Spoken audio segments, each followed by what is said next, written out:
Lima Gris TV, un canal diferente.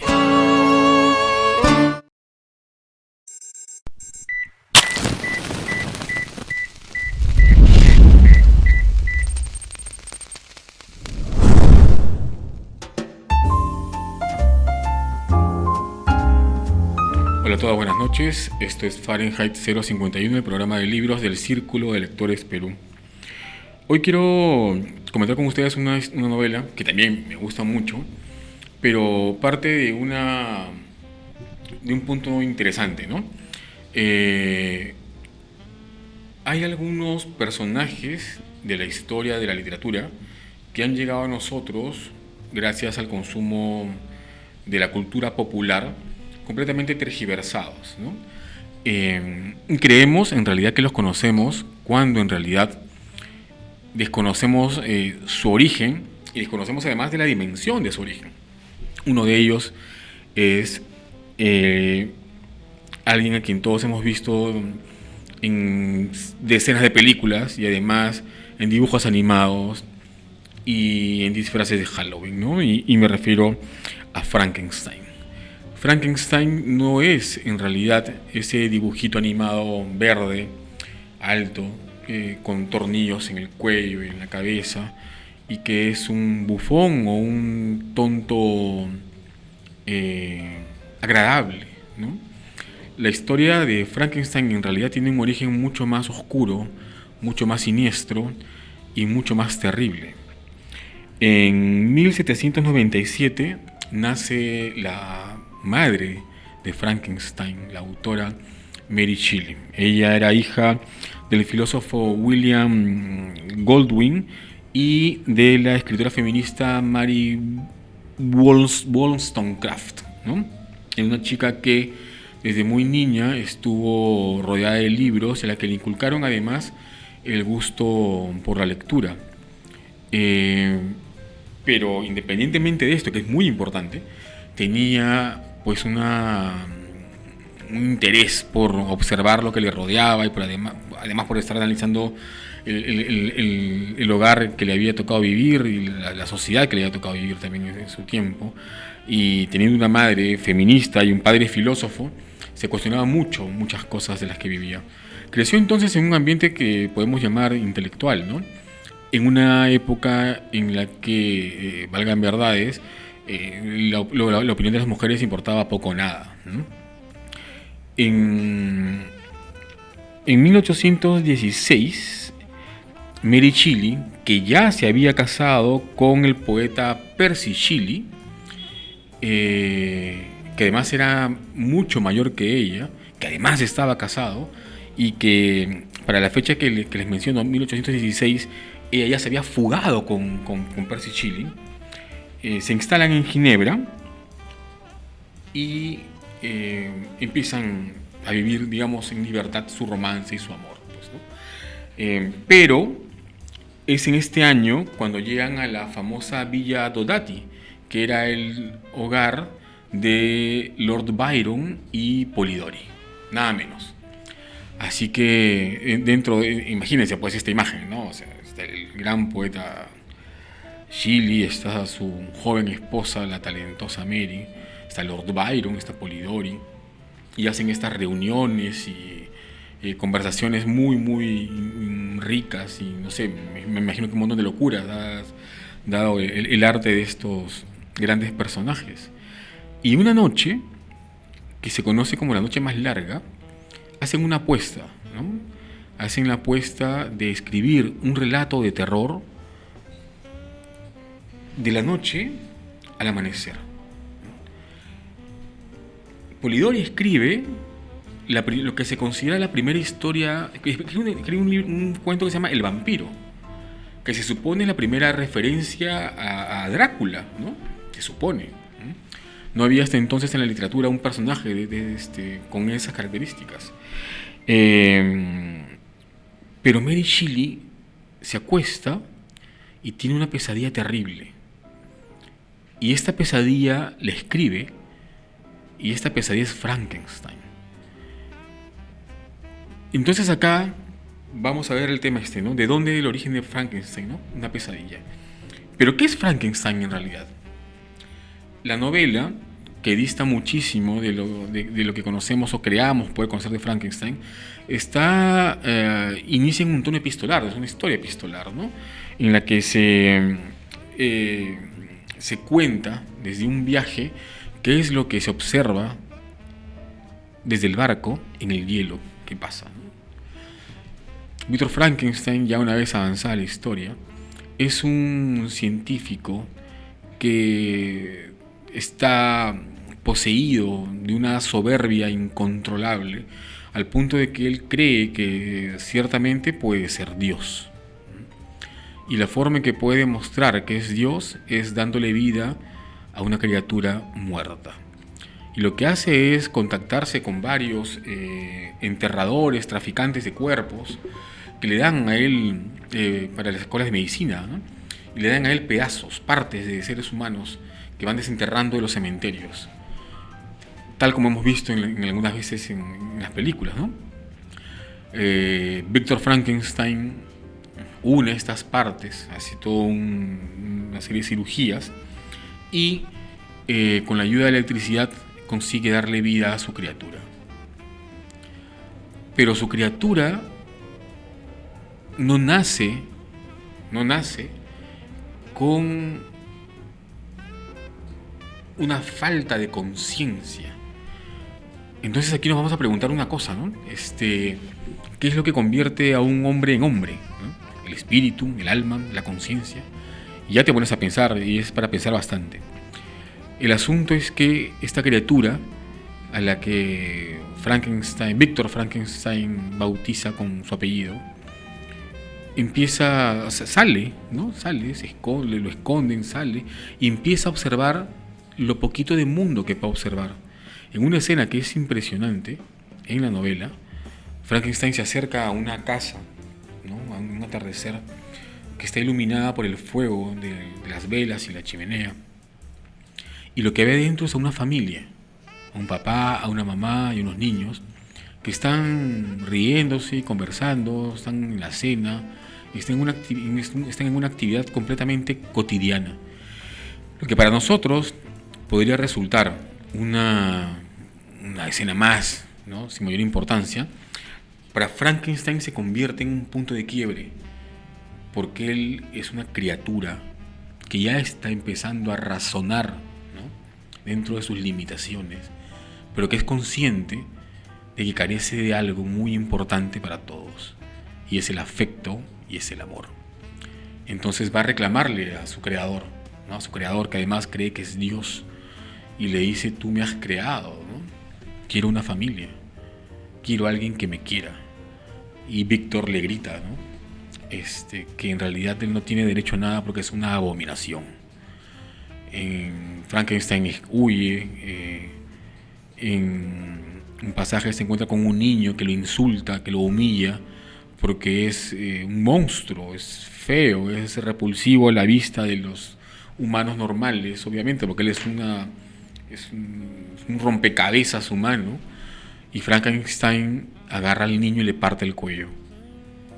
Con esta conciencia de que algo ha ocurrido que no está bien, regresa donde Víctor Frankenstein a exigirle que si él ha sido capaz de darle vida a él, ¿no? Si Víctor es Dios y él es Adán y Frankenstein es Adán, entonces le exige una Eva. Y el científico, asustado, pero también pinchado en su soberbia, se encarga de conseguir restos de una mujer para poder armarla y darle vida. Finalmente entra en una serie de contradicciones interesantes y desecha el proyecto, y Frankenstein, la criatura, enloquece. El libro apareció en 1818, en la primera edición, pero la edición final y que es la que ha llegado a nosotros hasta hoy es la edición de 1831, que es una edición mucho más depurada ya por la misma Mary Shelley, y que lleva el subtítulo de El moderno Prometeo. Prometeo, el mito de Prometeo es en realidad el mito más fascinante que puede haber de todos los titanes de la mitología griega, que es además el responsable de que el ser humano, el hombre, obtenga el conocimiento, ¿no? El que roba el fuego para dárselo a los hombres, y que el fuego además representa la transformación y todo esto, pero es Prometeo el que enseña al hombre a sembrar, a cosechar, a construir, los instruye en la ciencia. Es un personaje ciertamente fascinante dentro de la mitología, es el más increíble, ¿no? Entonces, la relación entre Frankenstein o el moderno Prometeo tiene que ver también con una aparente contradicción, ¿no? ¿Quién es Frankenstein? ¿Qué es Frankenstein en la historia? ¿Qué es Frankenstein en una alegoría extrapolable a nuestra realidad actual? ¿Quién es Frankenstein? ¿Qué es lo que quiere realmente? ¿Es acaso el monstruo asesino del niño? ¿El monstruo que exigía afecto? ¿El monstruo que quería un poco de amor para dejar de ser menos monstruo? ¿Qué representa Víctor Frankenstein, el creador? ¿Acaso la soberbia del hombre que cree que puede ser más que Dios? Que un Dios en todo caso. ¿Ah? Y finalmente, ¿cuál es la...? No hablemos de una lección moral, sino hablemos, porque la literatura en realidad carece de moral, ¿no? Adolece moral, la buena literatura. Pero sí nos lleva esta novela a cuestionar muchas cosas y a pensar otras, ¿no? A reflexionar sobre ciertas acciones y sobre ciertas reacciones que se ven reflejadas en esta criatura que todos conocemos como Frankenstein, y que ciertamente es mucho más complejo, mucho más imponente y mucho más grande de lo que ha llegado a nosotros por la cultura popular, en los dibujos animados o en los chicles bomba de Halloween. Yo les recomiendo muchísimo que se consigan la novela. Hay una edición que hemos leído en Club de Lectura con los chicos, que es edición de Alma Ilustrado, es una tapa azul bien bonito, que además viene con su pitita para separar las páginas del marcador, y la traducción es buenísima, ¿no?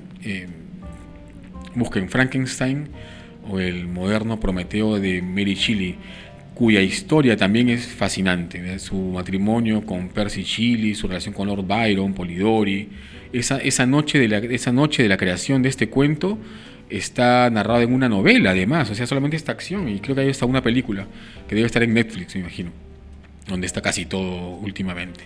Pero bueno, recuerden siempre, la cultura popular tiene un origen, y si vamos al origen nos vamos a dar cuenta que lo que ha llegado a nosotros es una versión tergiversada de algo maravilloso que aún está por descubrir, como Frankenstein. Nos vemos en la pausa. Para nosotros, en el rincón de siempre, la parrilla y el buen servicio siempre ha sido nuestra prioridad. Nos gusta cocinar, hacer feliz a la gente y atenderlos con el corazón. Es así de simple. Nos encantan las cosas sencillas y disfrutar de la vida. Y eso es lo que deseamos servirles sobre la mesa, un trocito de nuestra felicidad en cada plato. Nos ha tocado vivir a todos momentos muy difíciles, pero en la vida, como en la cocina, hay que ser valientes. Y eso a veces es mirar de dónde vienes y no tanto a dónde vas. Recuerden que siempre serán bienvenidos a este rincón, donde podrás compartir, reírte y celebrar con las personas que más quieres. Siempre serán bienvenidos en el rincón de siempre.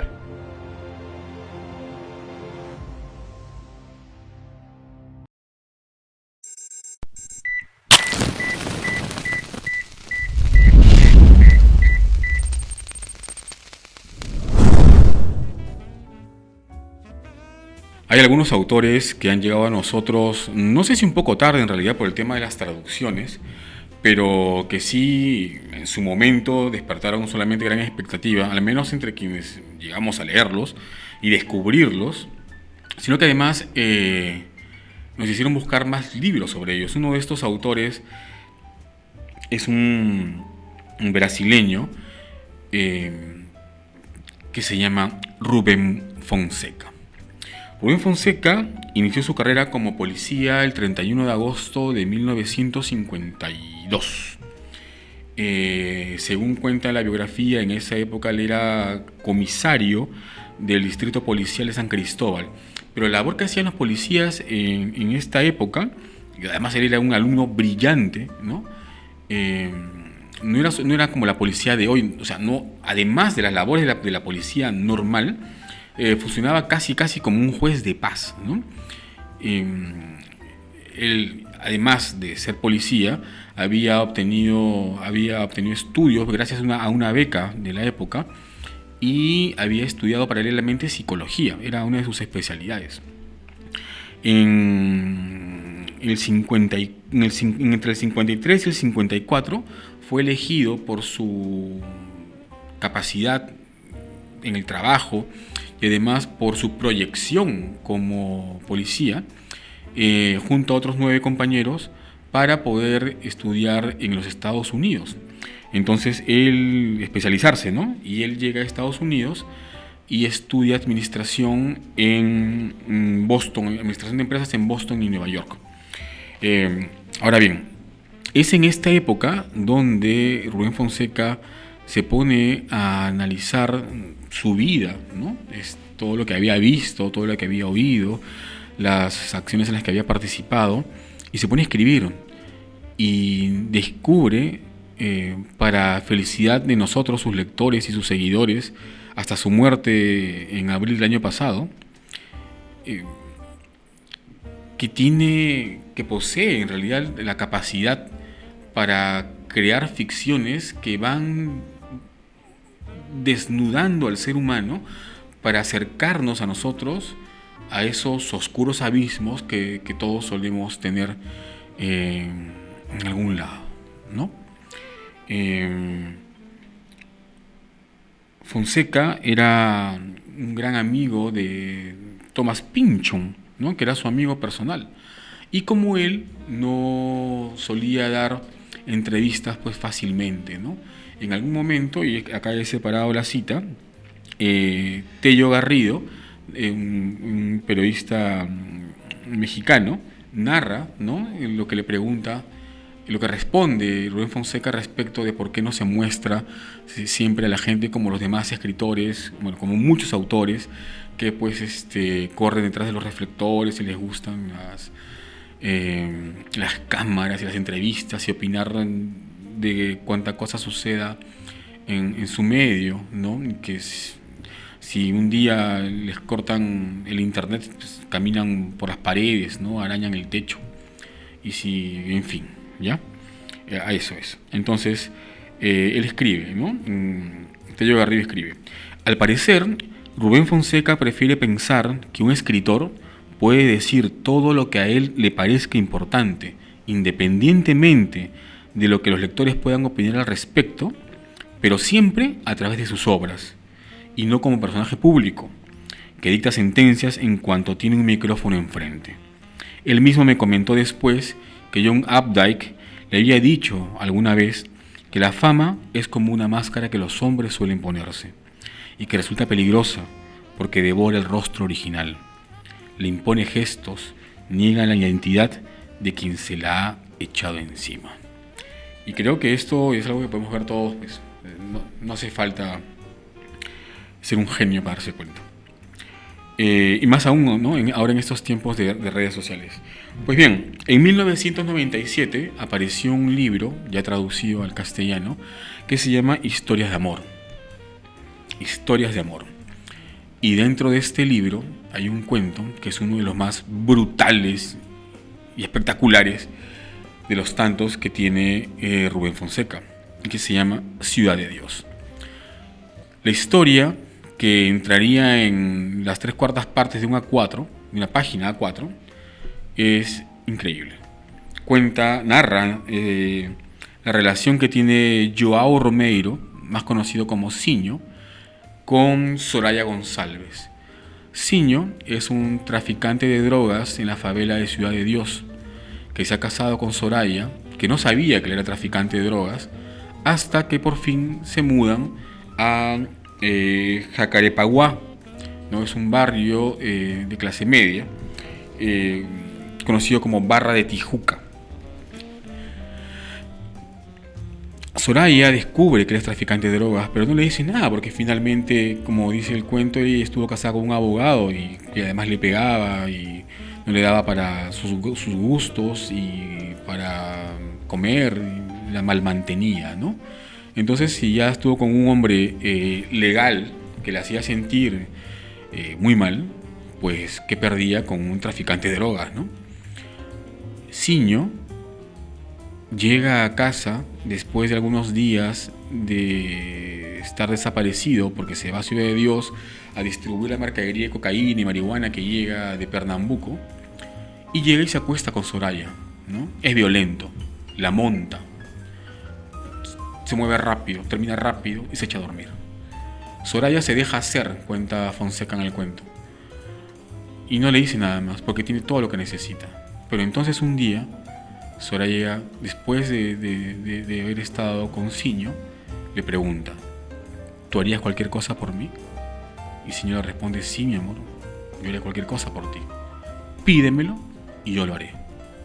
Entonces Soraya voltea sobre la cama, gira sobre su costado y le dice: ¿matarías a un niño por mí?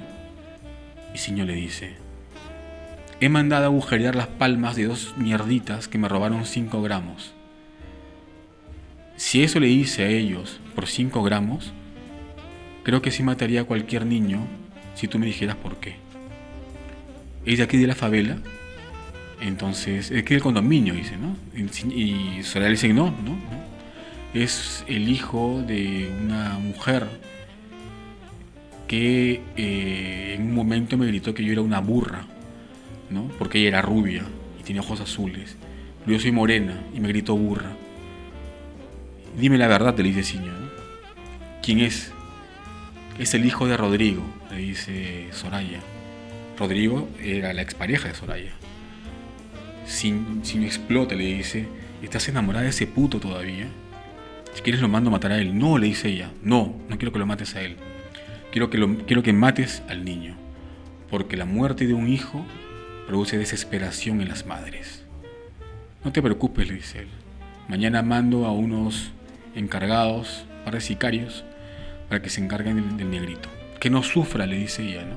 Al contrario, le dice él, ¿no? Si la muerte de un niño produce desesperación, imagínatelo recibirlo todo quebrado. Y se va a dormir. Al día siguiente, Siño se va a Ciudad de Dios. 3 días después regresa, se acuesta con Soraya y se pone a dormir.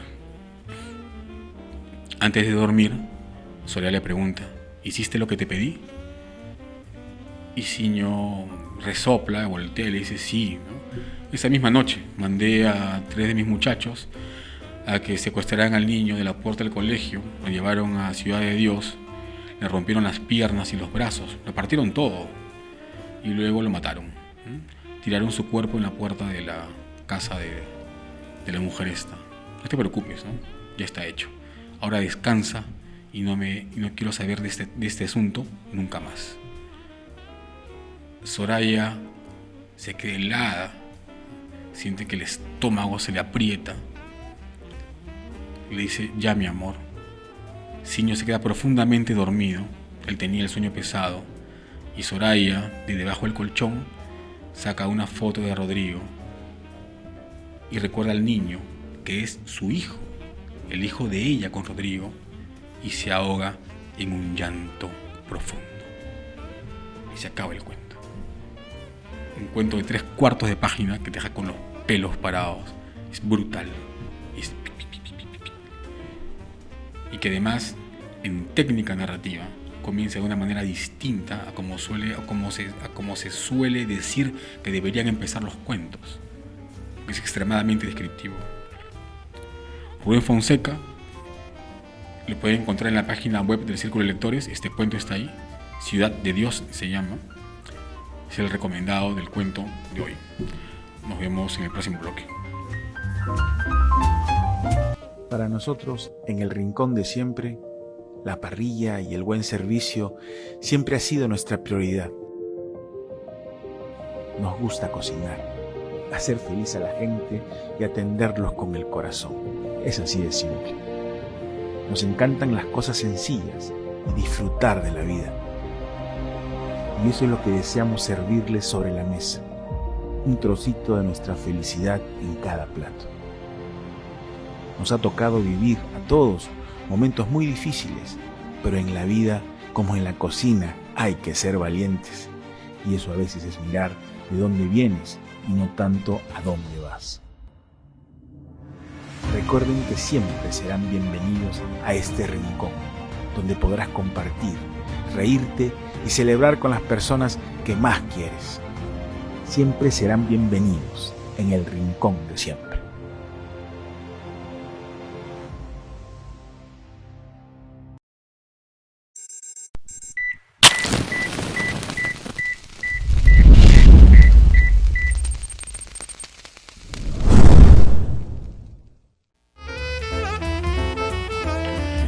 En la historia de la poesía peruana hemos visto no solamente una cuestión de estilos, corrientes, escuelas, influencias y qué sé yo, sino que a lo que voy es que hay que la poesía es de quien la cultiva, de quien la desarrolla y de quien además se nutre de muchas otras lecturas para poder encontrar su propia voz, su propia forma de hacer poesía, de llegar. Uno de ellos, y además a lo que iba es que hay poetas, médicos, abogados, un montón de abogados, no sé, pues, músicos, contadores, ¿no? Las profesiones más disímiles son poseídas pues por la poesía. Una de estas es la profesión del economista, ¿no? Y el poeta invitado de hoy pues es un economista, que además es un economista que ha tenido, cuya participación en su profesión ha tenido una injerencia directa en los destinos del Perú. Su nombre es Jorge Chávez y vamos a escucharlo ahora.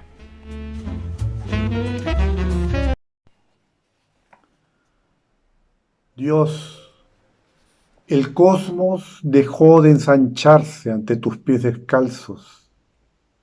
Los planetas ya no danzan en torno a un soberano. Revolotean apenas en el panteón de los espíritus, junto a palomas sin aliento y alas asustadas.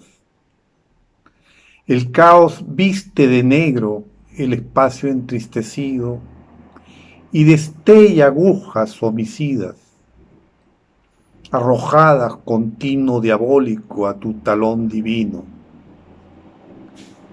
Ni los rezos, ni tus penitencias redundantes, nada lo detiene, nada, nada.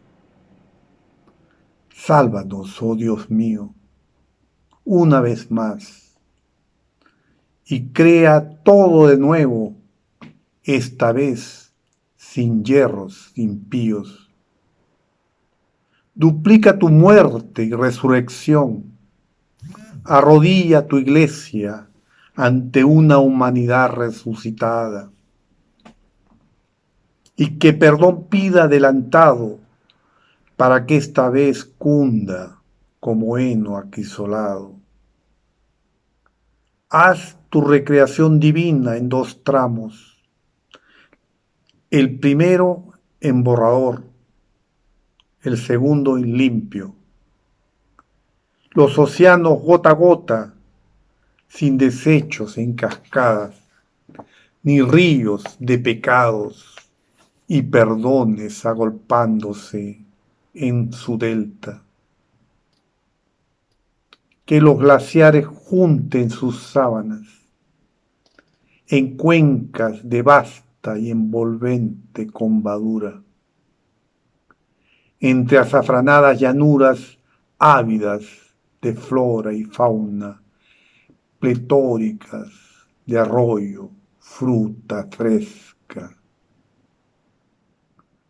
Que el Ande y la selva se amen con ternura, derramada en amplio sello de rocío, y que ambas fecunden la costa en candor andino, para que no la odien, ni ésta olvide su alta alcurnia. Y esta vez al hombre, oh Dios, al hombre, hazlo en 2 tramos. Primero su cuerpo sincero en sí mismo, luego su maldad y bondad equidistantes.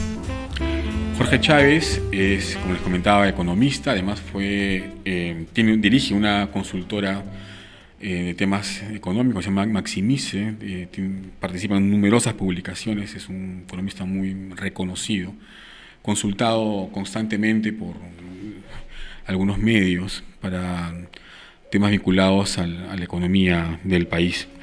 Pero cultiva, este pero suena medio raro, pero cultiva la poesía.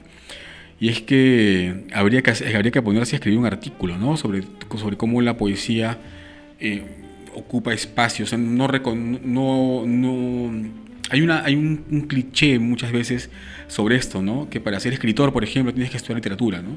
Y eso es completamente falso, ¿no? Igual que como para ser poeta, pues no tienes que haber estudiado tampoco literatura, ¿no? Tienes que tener una sensibilidad importante, que además es la que va a marcar tu personalidad poética, ¿no? Tu voz, ¿no? Eso se reconoce.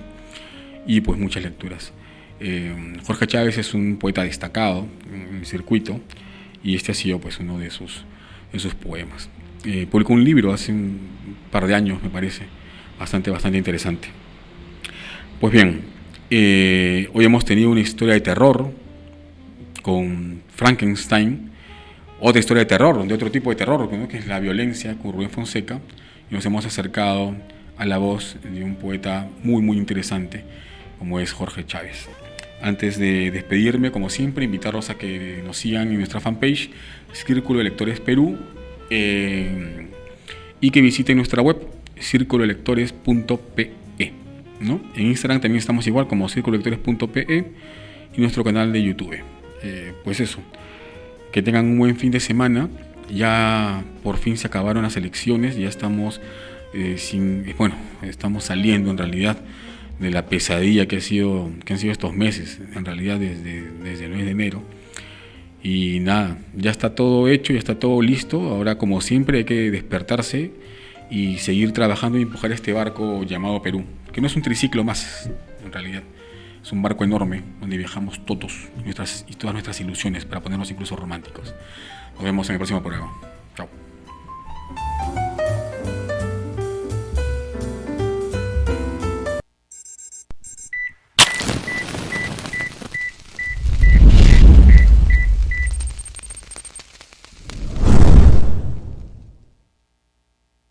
Lima Gris TV, un canal diferente.